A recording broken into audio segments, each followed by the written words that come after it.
So let's start at the beginning. Understanding your camera is the foundation for everything else in videography. And the truth is, you don't need a fancy camera to start, but you do need to know how it works and what it's capable of. Now there's a few main types of cameras you might be working with. You've got your smartphone, a mirrorless or DSLR camera, a cinema camera, or even a compact point and shoot.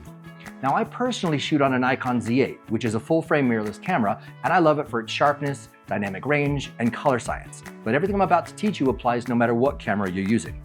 So what's the difference? Well, phones are very convenient, they're surprisingly powerful, and they're always in your pocket, which is a huge plus. Mirrorless DSLR cameras give you more control. There's interchangeable lenses, better sensors, and manual settings.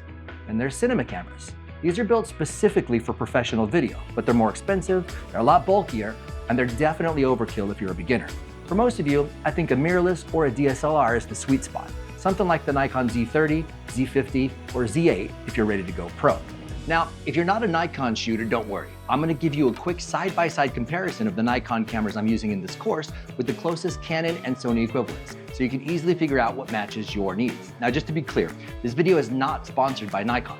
Over the years, I've shot on Canon, Sony, Red, Panasonic, you name it. And honestly, I think any modern camera can be the right tool. It's all about how you use it. I started using Nikon gear a few years ago when I was commissioned for a project that required it. And to be honest, I was really surprised at how much I loved it. Since then, I've kept using Nikon for both personal and professional work. I've got several different bodies and lenses so I can swap setups depending on what I'm teaching or what I'm filming. So when you hear me mention a Nikon model in this course, just take it as a reference point. You can always find something in the same class and price range from Canon, Sony, or whatever camera system you're comfortable with. The techniques will still apply, and that's what really matters. Now these comparisons I'm about to give you are matched based on sensor type, features, target users, and especially video performance.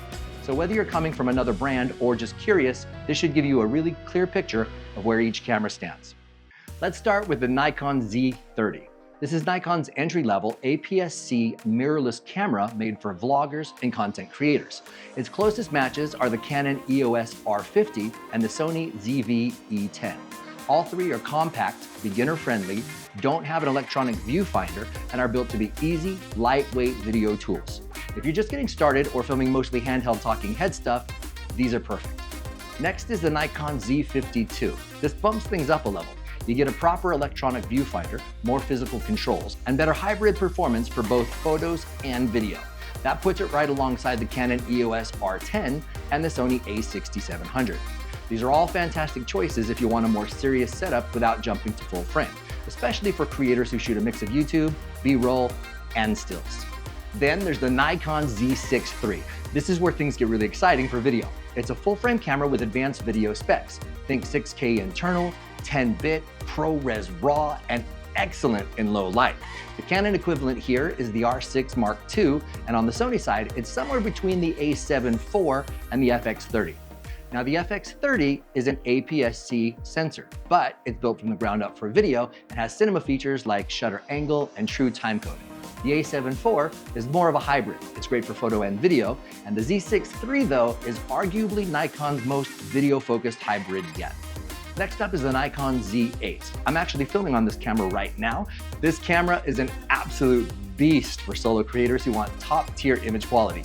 It shoots 8K internal RAW recording, and it's basically the flagship Z9, but in a smaller body. Its direct competitors would be the Canon EOS R5 and the Sony a7R5. Both are full-frame hybrid monsters. Or, if you're more video-oriented, the Sony FX3, which is part of Sony's cinema line, but built for handheld shooters and creators. And finally, there's the Nikon Z9. This is Nikon's flagship camera. There's no mechanical shutter, massive resolution, stunning dynamic range, and it's built like a tank. This puts in the same category as the Canon EOS R3 and the Sony A1. Now these are workhorses for high-end commercial projects, studio shoots, fast action sports, and big budget filmmaking. All three are priced for working professionals, but they're the top of the line. So if you're trying to decide where to start or what to grow into, this comparison should give you a solid roadmap. The good news is you can make cinematic videos with any of them. And it's not just about the camera, it's about what you do with it. And in this course, I'm gonna show you how.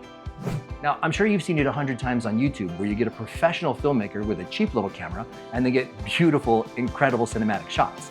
And then you give a beginner a $5,000 or even a $20,000 camera and somehow the footage, it just looks off. It doesn't look as good. That's not by accident. It's not the gear, I promise you that. It's knowing how to use it. And that's exactly what this course is all about. Over the next couple hours, I'm gonna teach you how to shoot beautiful video on any camera. Whether you're filming on a Nikon, a Canon, a Sony, or even your phone, we're gonna break it down step by step. So by the end, you'll not only know what to do, but why it works. So whether you got a Z30, a Z8, or something in between, let's make the footage that looks good. Let's dive in. So let's talk about sensors, because this is where the image quality starts to separate. A sensor is sort of like the digital film inside of your camera. A bigger sensor equals better in low light, more background blur, and richer detail. Here's the most common sensor types that you'll see. There's a full frame, like what I'm shooting with the Nikon Z8. It's got a really big sensor, beautiful bokeh, and it's excellent in low light. Then there's APS-C or Super 35. These are slightly smaller, but still great quality. Sort of like the Nikon Z30, the Canon R50, or the Sony ZV-E10, or the Nikon Z52, the Canon R10, or Sony's A6700.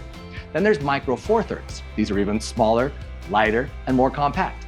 And then of course, there's phone sensors. Now these are very small, but every year they're really improving them and you can still get some great shots on your phone. The biggest downside of having a small sensor is they don't perform as well in lower light.